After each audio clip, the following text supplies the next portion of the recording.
오늘 우리에게 주신 하나님의 말씀은 신약 성경 고린도후서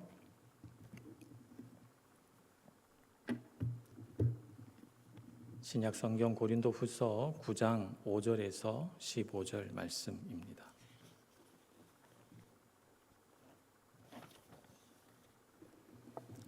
고린도후서 9장 5절에서 15절까지 말씀 봉독하겠습니다. 그러므로 내가 이 형제들로 먼저 너희에게 가서 너희가 전에 약속한 연보를 미리 준비하게 하도록 권면하는 것이 필요한 줄 생각하였노니 이렇게 준비하여야 참 연보답고 억지가 아니니라. 이것이 곧 적게 심은 자는 적게 거두고 많이 심은 자는 많이 거둔다 하는 말이로다. 각각 그 마음에 정한 대로 할 것이요 인색함으로나 억지로 하지 말지니 하나님은 즐겨내는 자를 사랑하시느니라. 하나님이 능히 모든 은혜를 너희에게 넘치게 하시나니 이는 너희로 모든 일에 항상 모든 것에 넉넉하여 모든 착한 일을 넘치게 하게 하려 하심이라. 기록된 바 그가 흩어 가난한 자들에게 주었으니 그의 의가 영원토록 있느니라 함과 같으니라.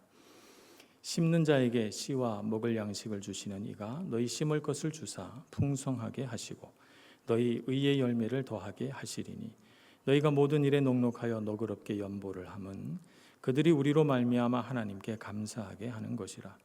이 봉사의 직무가 성도들의 부족한 것을 보충할 뿐 아니라 사람들이 하나님께 드리는 많은 감사로 말미암아 넘쳤느니라. 이 직무로 증거를 삼아 너희가 그리스도의 복음을 진실히 믿고 복종하는 것과 그들과 모든 사람을 섬기는 너희의 후한 연보로 말미암아 하나님께 영광을 돌리고 또 그들이 너희를 위하여 간구하며 하나님이 너희에게 주신 지극한 은혜로 말미암아 너희를 사모하느니라. 말할 수 없는 그의 은사로 말미암아 하나님께 감사하노라. 아멘. 코로나 시대를 살아가면서 우리에게 있어서 가장 중요한 문제는 건강의 문제이겠죠. 어느 때보다도 우리 몸이 건강한가라고 하는데 이 시대처럼 많은 관심을 가진 때가 없었던 것 같아요. 바이러스는 눈에 보이지 않으니까요. 열심히 손을 씻고 또 손소독제 사용하고 어딜 가서든지 늘 체온을 재고 이렇게 하면서 우리가 지금 현재 건강한가, 아무 이상이 없는가 이렇게 하루에도 몇 번씩 체크하는 이런 때가 없었던 것 같지 않습니까? 정말 건강에 대한 관심이 어느 때보다도 최고조로 올라와 있는 때고 그만큼 건강의 문제가 우리에게 참 중요한 문제가 된 시대이기도 합니다. 건강의 문제뿐만 아니라 벌써 2020년부터 2021년 이 하반기까지 오면서 거의 한 2년 가까이 이런 좀 여러 가지 모든 사회 기능들이 제대로 발휘되지 못하는 시대를 살다 보니까 사람과 사람이 멀어지고요. 우리 안에 관계를 맺으면서 뭔가 마음도 나누고 감정도 나누고 그러고 싶은데 그게 잘 안 되지 않습니까? 그래서 그런 것으로 인한 정서적인 결핍도 문제가 됩니다. 단순히 건강의 문제뿐만 아니라 많은 어려움들이 생겨나요. 그래서 계속 가정에 있다 보니까 뜻하지 않게 가정 불화도 많이 생기고요. 또 너무 멀어진 까닭에 사람들과 관계도 소원해지고 우리 안에 사람들과 좋은 관계를 맺으면서 얻고자 했던 그 많은 것들이 결핍되면서 일어난 문제들이죠. 그러나 뭐니 해도 제일 큰 문제는 돈의 문제 아니겠습니까? 일자리가 줄어들고 돈의 흐름이 막히고 게다가 물가는 또 올라가고 각국에서 이렇게 막 돈을 막 이렇게 찍어내니까요. 물가가 올라가고 그래서 우리의 삶 가운데 돈이 없으면 어떡하지? 내가 일자리를 얻지 못하면 어떡하지? 내 생계가 막막해지면 어떡하지라고 하는 걱정이 다른 어떤 때보다 커진 때이기도 합니다. 그래서 이런 건강 문제, 우리 정서적인 어떤 이런 문제, 돈의 문제 이런 문제들 때문에 영적인 문제는 제일 후순위로 밀린 것 같아요. 그래서 영적인 어떤 내 삶의 어떤 부분들을 소홀히 해도 얼마든지 변명이 가능합니다. 코로나가 있으니까요. 코로나 얘기하면 누구도 내가 영적으로 나태해지고 영적으로 소홀해지고 내가 예전처럼 열심히 신앙생활을 하지 않는 것에 대해서 아무도 뭐라고 그럴 사람이 없어요. 그리고 그렇게 하는 것도 어렵습니다. 우리가 정말 중요하게 생각하는 것은 어느새 내 안에 쌓여 있는 해소하지 못한 여러 가지 내 안의 욕구들, 그런 거 해소해야 되고, 또 눈앞에 당장 닥쳐온 긴급한 문제들 해결해야 됩니다. 이렇게 여러 가지 문제에 둘러싸여 있으면서 하나님의 관계는 조금씩 멀어지다 보니까 우리 안에 이 영적인 문제를 소홀히 함으로써 인해 생기는 여러 가지 부작용들이 나타나게 되죠. 여러분들이 그것을 인식하시는지 안 하시는지 잘 알 수는 없습니다만, 하나님을 멀리하게 됨으로써 우리 마음속에는 우리 삶에 대한 굉장히 큰 불만족이 생기게 됩니다. 우리 삶에 불만족이 생겼다라고 하는 것은 우리 삶에 뭔가 큰 결핍이 생겼다는 뜻이 아니에요. 우리 삶에는 늘 결핍이 있습니다. 우리 삶은 완전하지 않아요. 그러나 하나님과의 관계가 잘 맺어진 상태에서는 우리는 하나님의 은혜를 더 크게 생각하고 그분의 은혜 안에서 만족하는 법을 배웁니다. 그리고 우리를 둘러싼 여러 가지 문제들 속에서 덜 근심하고 덜 염려하고 하나님께서 나를 지켜주시리라고 하는 믿음 속에서 살아가게 되는데, 이런 하나님과의 관계를 멀리하니까 우리 마음속에는 더 많은 염려, 더 많은 근심, 더 많은 문제들에 둘러싸여서 우리 삶이 딱히 뭐가 굉장히 결핍이 돼서 불만족하는 게 아니라 그냥 항상 모든 것이 불만족스러워지게 되는 것입니다. 참 염려도 많고 근심도 많은 세상입니다. 우리가 어떻게 이 세상을 살아가야 되겠습니까? 마태복음 6장에서 예수님은 그 시대 사람들을 향하여 염려하지 말라 이렇게 가르치십니다. 우리처럼 코로나 바이러스로 인해 어려워하는 사람들도 아닌데 그 시대 사람들도 참 염려가 많았나 봅니다. 그래서 예수님께서 그 시대 백성들을 향해서 염려하지 말라 이렇게 말씀하시죠. 공중의 새를 보라, 들에 핀 백합화를 보라. 씨를 뿌리지도 않고 거두지도 않고 수고도 하지 않고 창고에 모아들이지도 않지만 하나님께서 먹이시고 기르시지 않느냐라고 예수님께서 가르쳐 주십니다. 오늘 있다가 내일 아궁이에 던져질 들풀도 하나님께서 이렇게 기르시거든 하물며 너희일까 보냐 믿음이 적은 자들아 라고 우리의 잠자고 있는 영성을 깨워주시죠. 우선순위를 바로 세워야 되겠습니다. 주님께서는 염려하지 말라라고 가르치시면서 이렇게 결론을 내십니다. 먼저 그의 나라와 그의 의를 구하라. 그리하면 이 모든 것을 너희에게 더하시리라. 이 모든 것이란 무엇입니까? 우리를 둘러싸고 있는 삶의 문제죠. 건강의 문제, 정서적인 결핍의 문제, 돈의 문제, 이 모든 것들을, 이 모든 문제에 대하여 하나님은 해결책을 갖고 계시고 이 문제에 대하여 더 이상 염려하지 않도록 우리의 모든 필요를 채워주신다는 것입니다. 그런데 우리가 먼저 해야 될 것은 무엇인가? 문제를 해결하는 것이 먼저가 아니고 우선순위를 바로 세워서 먼저 그의 나라와 그의 의를 구하는 것이 우리 삶에 정말 필요한 일이라고 말씀하고 있는 것입니다. 그래서 여러분, 코로나 시대를 살아가면서 여러분 마음이 주님께로 좀 멀어졌다 생각이 드시거든. 당장 눈앞에 있는 물질의 문제, 건강의 문제, 정서적인 문제를 주님 발 앞에 내려놓으시고 주님과의 관계부터 회복하시는 여러분들 되시길 축복합니다.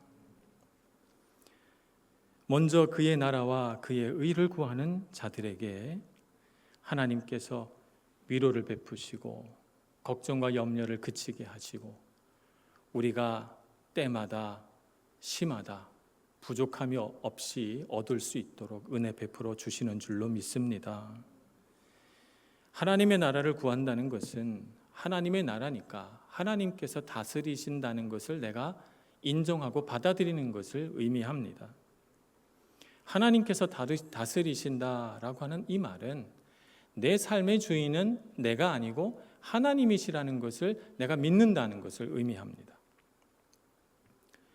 그러니까 하나님의 나라가 이루어진 내 삶에 있어서 나의 위치는 하나님께서 주신 것들을, 그 모든 소유와 물질들을 위탁받아서 관리하는 관리인의 위치이죠.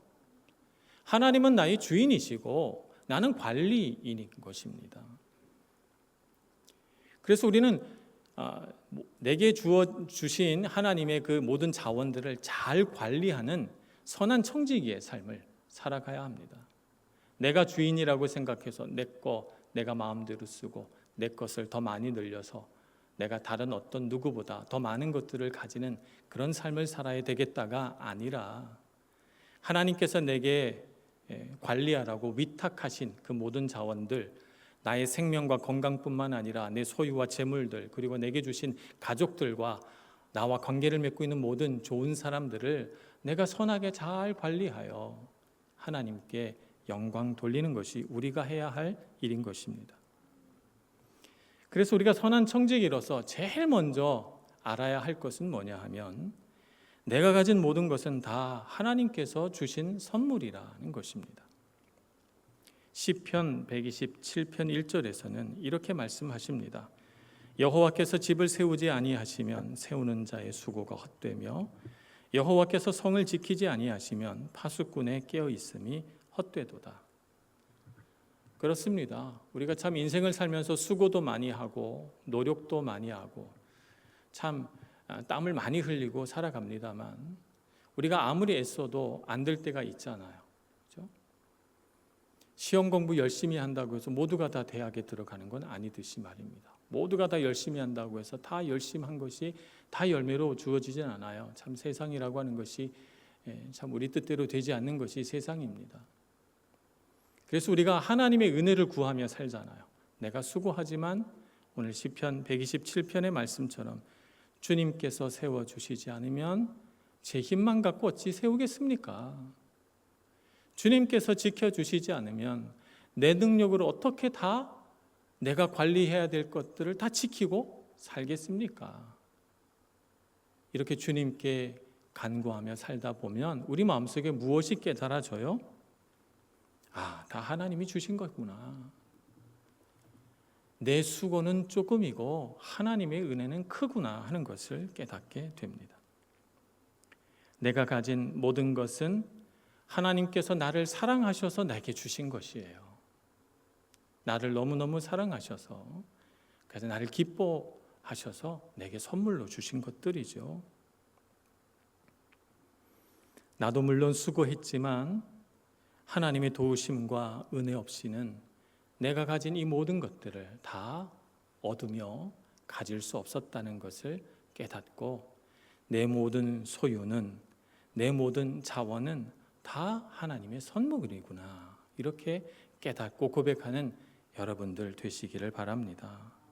이것이 우리가 하나님 앞에서 복받는 비결입니다. 선한 청지기의 마음을 가지는 것 말입니다. 우리가 그 다음으로 알아야 할 것은 나의 소유는 하나님이 보살피신다라고 하는 것을 알아야 합니다. 오늘 고린도후서 9장 10절 말씀에 보니까 이렇게 말씀이 기록되어 있습니다. 심는 자에게 씨와 먹을 양식을 주시는 이가 너희 심을 것을 주사 풍성하게 하시고 너희 의의 열매를 더하게 하시리니, 이렇게 말합니다. 심는 자는 그 우리를 말하는 것입니다. 심는 자는 농부죠. 그러니까 우리를 농부로 비유하는 것입니다. 심는 자에게 씨와 먹을 양식을 주시는 이는 누구입니까? 하나님이시죠. 하나님께서 농부에게 파종하라고 씨도 주고 그 파종한 씨가 열매를 맺어서 거둘 때까지 먹고 살아야 하니까 그동안 먹고 살 만한 양식도 주시고 이렇게 한다는 것이죠. 그래서 그 농부가 어리석은 농부가 아니어서 씨까지 다 먹어버리지 않는다면 그죠? 씨까지 다 먹어 치우지 않는다면 이 주인이 준 씨를 뿌려서 파종하여 열매 맺기까지 오랜 시간 기다리면 뿌린 것은 얼마 되지 않는데 30배, 60배, 100배가 되어서 거두게 된다는 것이죠. 거두게 되면 또 거기에서 심을 씨앗을 구분해 놓고 또 그 나머지를 그 씨앗이 열매 맺을 때까지 기다리며 먹고 살고 그렇게 살으라는 겁니다. 이것이 하나님이 우리 사람에게 베풀어 주신 삶의 지혜입니다. 그렇게 우리가 살아갈 수 있도록 하나님께서 은혜 베푸시고 나의 필요를 채우시고 나를 도와주신다라고 하는 것이죠. 그러니까 우리가 항상 알아야 할 것은 내가 가진 모든 것은 하나님께로부터 왔고 여전히 하나님의 소유라고 하는 것입니다. 내가 가지고 있긴 하지만 여전히 하나님의 소유입니다. 그렇기 때문에 하나님의 소유는 하나님이 관리하시죠. 하나님의 소유는 하나님께서 돌보십니다. 그러므로 내가 가진 것을 가지고 이거 모자라면 어떡하지? 나중에 이거 없어지면 어떡하지? 혹시 무슨 불행한 일들이 생기면 어떡하지? 등등의 많은 염려와 근심을 그칠 필요가 있다는 것입니다. 그 모든 염려와 근심은 무익한 것이라는 의미입니다. 왜냐하면 내가 가진 것, 내 인생, 내 생명도 다 하나님의 것이라서 하나님께서 먹이시고 하나님께서 돌보시는데 관리인인 내가 뭐하러 걱정합니까? 우리가 걱정해야 할 것은 한 가지밖에 없어요. 잘 관리하는 거. 내가 하나님의 소유를 잘 관리하고 있는가 하나밖에 걱정할 것이 없는 것입니다. 그러니까 우리가 언제든지 우리가 가진 것에 만족하고 감사하고 기뻐하면서 하나님께서 얼마든지 더 주시고 우리가 필요한 것은 무엇이든지 구하기만 하면 하나님께서 베풀어 주실 줄 믿고 그 믿음 안에서 염려를 그치고 아름답게 살아가는 것, 그것이 우리가 선한 청지기로서 해야 할 일입니다. 제가 이렇게 말씀을 드리면 정말 하나님께서 그렇게 하실까? 이렇게 생각하실 수도 있겠어요. 로마서 8장 32절 말씀을 보겠습니다. 로마서 8장 32절에 이렇게 기록되어 있습니다. 자기 아들을 아끼지 아니하시고 우리 모든 사람을 위하여 내주시니가 어찌 그 아들과 함께 모든 것을 우리에게 주시지 아니하겠느냐라고 묻습니다. 하나님에게 있어서 가장 소중한 것이 무엇입니까? 하나님의 독생하신 아들 예수 그리스도입니다. 하나님께서 자신에게 가장 소중한 아들의 목숨까지도 주셨는데 그 아들보다 더 귀중한 게 뭐가 있어서 우리에게 주는 것을 아끼겠습니까? 아들을 주셨으니 그 증거로 인하여 우리에게 아낌없이 주실 줄 믿고 내 삶의 모든 것은 하나님의 은혜 아래 있구나 하는 것을 깨달으며 내 삶의 소유는 하나님이 보살피신다 라고 하는 믿음과 묵상 가운데 살아가시는 여러분들 되시길 축복합니다. 그래서 우리가 그러한 하나님의 뜻을 우리 삶에 받아들이는 증거가 뭐냐 하면 우리 삶에 심을 씨앗과 먹을 양식을 구분하는 것이죠. 심을 씨앗이라고 하는 것은 무엇입니까? 파종해야 할 가장 좋은 씨앗들이죠. 그것은 먹으면 안 돼요. 이것을 먹으면 이건 어리석은 농부예요. 그 이듬해는 아무것도 뿌릴 것이 없습니다. 그러니까 먹을 양식이 조금 부족해도 내가 좀 불만족하더라도 이 심을 씨앗은 절대 건들면 안 됩니다. 지혜로운 농부라면 누구든지 알고 있죠. 우리 삶의 심을 씨앗이라고 하는 것은 하나님께 드리는 것입니다. 하나님이 내 삶의 주인이십니다. 내 삶의 모든 소유는 하나님께로부터 왔습니다 라고 하는 믿음의 고백이죠. 하나님이 우리 삶의 참된 공급자셔서 내 삶의 모든 것이 하나님이 허락하셔야 내게 와요. 그럼 우리의 밭은 어디입니까? 우리의 밭은 하나님의 나라에 있어요. 하나님께 있어요. 그래서 씨를 어디에 뿌려야 돼요? 하늘에 뿌려야죠. 그래야만 하나님께서 하늘의 문을 여시고 우리에게 복을 주실 것 아닙니까? 여러분, 우리가 씨를 뿌릴 땅이 땅에 있다면 하나님의 도우심 필요 없습니다. 여러분 열심히 수고하셔서 여러분의 삶을 채우시면 돼요. 근데 우리가 인생을 살면 살수록 경험되는 게 뭐냐면 내 노력으로는 안 된다는 거잖아요. 내 노력으로는 안 된다는 것을 참 많이 느낍니다. 하나님의 은혜가 없이는 우리 삶에 진정한 기쁨은 없거든요. 그러니 이 씨를 어디에 뿌려야 합니까? 하나님께 뿌려야 합니다. 하나님의 나라에 뿌려야 합니다. 그래서 주인이신 하나님께 기쁘게 받으시도록 구별하여 드리는 것입니다. 또 심을 씨앗은 하나님께 드리는 것 말고도 또 있습니다. 이웃과 나누는 것도 심을 씨앗입니다. 우리 주변에 가난한 사람은 없는지, 어려운 사람은 없는지, 내가 정말 사랑하고 내 곁에 있어서 소중한 사람들에게 아낌없이 우리의 것을 나누고 줌으로써 씨를 뿌리는 것입니다. 그래서 그 사람들 마음속에 하나님은 살아계시다, 나는 혼자가 아니다, 하나님은 나의 공급자다라고 하는 사실을 마음속에서 깨달아지게 해주는 것이죠. 그래서 우리가 나누고 주는 것은 내 물질, 내 소유가 아니고 하나님의 사랑입니다. 하나님의 사랑을 나눔으로써 그들의 메마른 마음에 하나님의 사랑을 심는 거죠. 뿌리는 것이죠. 그렇게 됨으로써 그들 마음속에 하나님을 경외하고 하나님을 신뢰하고 하나님을 의지하며 살 수 있도록 도와주는 것입니다. 이렇게 심을 씨앗을 하나님 나라에 뿌리고 우리 가난한 이웃들과 우리 동력자들과 소중한 사람들에게 뿌려서 하나님과의 관계 안에서 풍성한 열매를 맺고 사람들과의 관계 안에서 풍성한 열매를 맺는 것입니다. 이것을 오늘 고린도후서 9장 10절 말씀에서는 너희 의의 열매를 더하게 하시리니 라고 말씀하고 있는 것입니다. 여러분, 심을 씨앗을 꼭 준비하시는 여러분들 되시길 축복합니다. 하나님으로부터 풍성이 없고 사람들과의 관계 안에서 풍성한 열매를 맺으시는 여러분들 되시길 축복합니다. 그런데 그것을 하나님 앞에 드리려고 할 때 기쁨으로 드리라 이렇게 말씀합니다. 9장 7절 말씀을 보면 각각 그 마음에 정한 대로 할 것이요 인색함으로나 억지로 하지 말지니 하나님은 즐겨내는 자를 사랑하시느니라 이렇게 말씀합니다. 잘못된 관리는 이런 것이죠. 무엇을 지출하려고 할 때 하나님은 항상 그 마음의 동기를 중요하게 생각하시기 때문에 하나님께 드리는 것이든 나를 위해 사용하는 것이든 이웃을 위해 나누는 것이든 무엇이든 그 마음의 동기가 무엇이냐 하는 것이 하나님에게는 가장 중요한 문제예요. 얼마나 나에게 주느냐, 얼마나 베푸느냐 이게 중요한 것이 아니고요. 그 마음의 동기가 무엇이냐 이것이 정말 중요한 문제죠.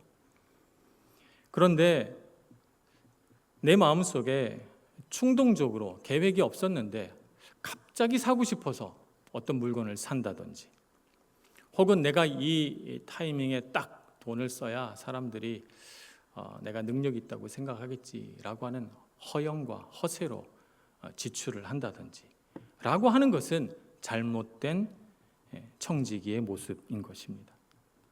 선한 청지기는 나에게 정말 필요한가? 이렇게 나누고 베푸는 것이 하나님의 뜻인가? 라고 하는 것을 먼저 생각해 보죠. 그래서 일시적인 충동이 아니라 하나님께서 주신 마음으로 나를 위해서도 쓰고 이웃을 위해서도 쓰고 하나님을 향해서도 드리는 것이 그것이 선한 청지기의 자세입니다. 그러니 충동적으로 쓰거나 함부로 내 자신을 과시하고 드러내기 위해서 지출하는 것은 아름다운 일이 아닙니다. 그러면 안 쓰고 뭐든지 꽁꽁 싸매서 자기만 갖고 있는 것은 좋은 것인가? 그것도 좋은 것은 아닙니다. 인색함이라고 하는 것은 하나님께서 주인이라는 사실을 인정치 않는 태도입니다. 내 것은 내 거다라고 생각하는 태도이죠. 그래서 내 소유를 쓰는 것은 아깝다라는 것이고, 내 소유를 이렇게 쓰다가 언젠가 바닥이 나면 어떡하지? 라고 하는 두려움이 그 밑바닥에 깔려 있는 것입니다. 그래서 나누지 못하는 것이고 주지 못하는 것이고 버리지 못하는 것입니다. 충분히 쓸 것이 없을까 봐 무조건 아끼고 모아두는 것이죠. 제가 어떤 책을 보니까 오래전 이야기입니다만 어느 부자가 정말 돈이 많은 부자입니다. 몇백억 이렇게 되는 큰 부자인데 여러 가지 일로 집에 손님들이 종종 왔습니다. 지금은 핸드폰이 있으니까 집 전화 잘 안 씁니다만 옛날에는 집 전화를 썼잖아요. 손님들이 와서 급한 일이 생기면 집 전화를 쓴단 말이에요. 부자가 이렇게 보니까 그게 얄미워요. 집 전화 쓰는 게. 그래서 집에다가 공중전화를 설치했다고 합니다. 손님들 전화하고 싶을 땐 공중전화 가서 돈 넣고 쓰시오. 이렇게 하는 거죠. 실제로 있었던 얘기입니다. 이런 것이 인색함이죠. 내가 가진 것 충분한데도 나누지 못하는 것, 베풀지 못하는 것, 그것이 아무리 작은 거라 할지라도 말입니다. 이것은 그 마음의 동기가 잘못된 것이고 이미 그 마음이 하나님 앞에서 바르지 못하기 때문에 자신이 가지고 있는 그 모든 소유물들을 바르게 관리할 수 없다, 이렇게 말할 수 있는 것입니다. 여러분, 돈에 대한 염려와 근심에서 벗어나시기를 바랍니다. 돈은 그것을 주신 하나님을 섬기는 수단이지 우리 삶의 목적이 아닙니다. 우리 삶의 참된 목적은 하나님을 기쁘시게 하는 것이고 하나님께 영광 돌리는 것이 우리 삶의 목적입니다. 돈이 우리 삶의 주인 노릇하게 하지 마시기를 바랍니다. 돈을 목적으로 삼으면 반드시 돈이 우리 머리 꼭대기에 앉아서 우리가 돈을 사용해야 되는데 돈이 나를 사용합니다. 그래서 우리가 돈을 사용하지 못하고 돈이 나를 사용하기 때문에 돈 때문에 우리가 피곤한 인생을 살게 돼요. 우리가 선한 청지기가 돼서 돈을 하나님 뜻대로 쓰기도 하고 받기도 하고 해야 되잖아요. 근데 그렇게 하지 못해요. 돈이 주인 노릇하면. 돈이 우리 머리 꼭대기에 앉아서 돈에 대한 두려움, 돈에 대한 근심 때문에 내 손과 발이 다 묶여버린다 말입니다. 돈이 주인 노릇하면 염려와 근심에서 벗어날 수 없습니다. 하나님께서 나의 공급자이시고 하나님이 나의 참 부모이시다라고 믿으시는 여러분들 되시기를 바랍니다. 오병이어의 기적이 베세다 들판에서 일어났습니다. 실제로 음식을 나눠 먹은 남자들만 계수해 봤을 때 5천 명이니까 그보다 훨씬 많은 사람들이 떡 5개와 물고기 2마리로 배부르게 먹었습니다. 아마 이 사실을 거기에 있는 많은 사람들이 알게 됐나 봅니다. 기적이 번개가 쳐서 기적이라고 광고하지 않아도 이렇게 소리 없이 떡 5개와 물고기 2마리밖에 없던 것들이 5천 명이 먹고도 남을 엄청난 양식이 되었다는 사실은 정말 놀라운 기적이거든요. 그래서 그 자리에 있던 사람들이 다 놀랐어요. 지금은 참 물질이 풍부한 시대입니다만 예수님이 살던 시대는 참 가난한 시대였잖아요. 먹을 것 해결해 주는 사람 얼마나 대단한 사람입니까? 그죠? 그래서 이 사람들이 예수님을 모시고 임금 삼으려고 예수님을 쫓아옵니다. 그래서 예수님이 어떻게 합니까? 그 사람들 다 모아가지고 자, 이제 내 말을 잘 들으면 당신들은 하나님의 나라 백성이 되고 우리 땅에다가 하나님의 나라를 건설하자. 예수님께서 그렇게 홍보하시려고 오병이어를 베푸셨습니까? 아닙니다. 예수님은 요한복음 6장 말씀을 따르면 쫓아오는 이 사람들을 피해서 제자들도 버려두고 혼자 산으로 올라가셨어요. 그리고 사람들 앞에 안 나타나십니다. 늦은 밤이 되어서야 겨우 바다를 건너서 제자들에게로 가십니다. 몰래 가시죠. 예수님께서는 사람들의 마음을 아셨어요. 그래서 요한복음 6장 26절, 27절 말씀에 이렇게 말씀하십니다. 예수께서 대답하여 이르시되 내가 진실로 진실로 너희에게 이르노니 너희가 나를 찾는 것은 표적을 본 까닭이 아니요 떡을 먹고 배부른 까닭이라. 썩을 양식을 위하여 일하지 말고 영생하도록 있는 양식을 위하여 하라. 이 양식은 인자가 너희에게 주리니 인자는 아버지 하나님께서 인치신 자니라. 이렇게 말씀하십니다. 여러분, 오늘 이 시대에도 우리를 향해서 말씀하십니다. 썩을 양식을 위하여 살지 마시기를 바랍니다. 우리를 영원히 살게 할 하늘나라 양식을 위하여 사시는 여러분들 되시길 축복합니다. 이 양식은 누구입니까? 요한복음 6장 35절 말씀입니다.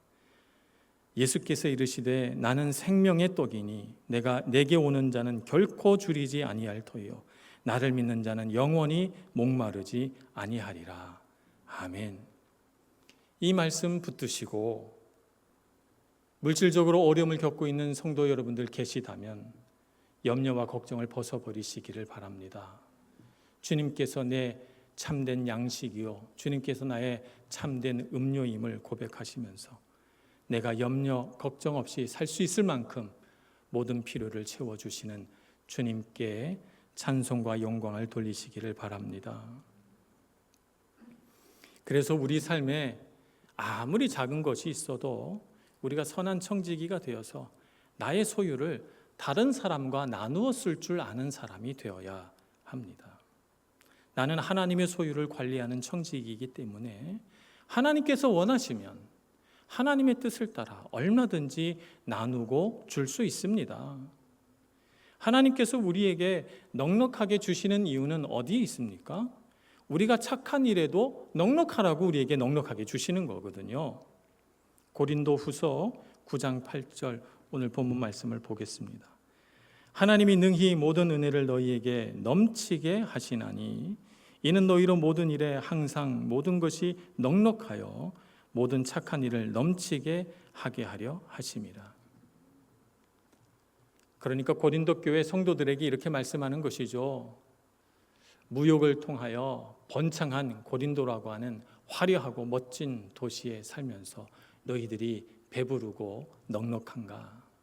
그러면 예루살렘의 수년 내에 보기 드문 기근이 찾아와 굶주리고 고통하는 너희 형제들을 생각하고 너희들에게 넉넉하게 주신 주님의 뜻을 따라 착한 일에도 넉넉하게 하라. 이렇게 말씀하고 있는 것입니다.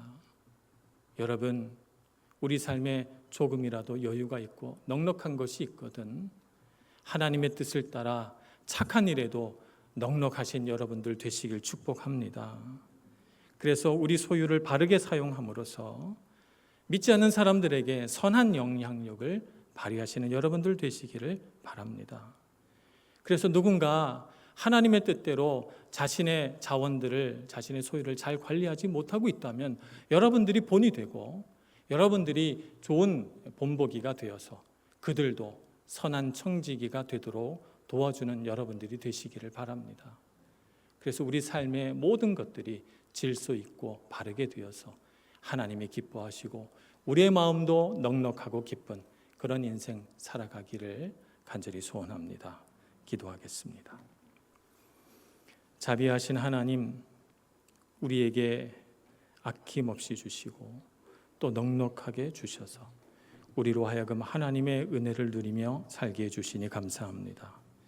우리 삶의 주인이 내 자신이 아니라 하나님이라는 사실을 한순간도 잊지 않게 해주시고 내 주장, 내 권한, 내 소유를 주장하기보다 하나님의 뜻을 따라 하나님께 드리고 이웃과 나누는 일에 더욱 역심을 내는 저희들 모두가 다 되게 하여 주옵소서.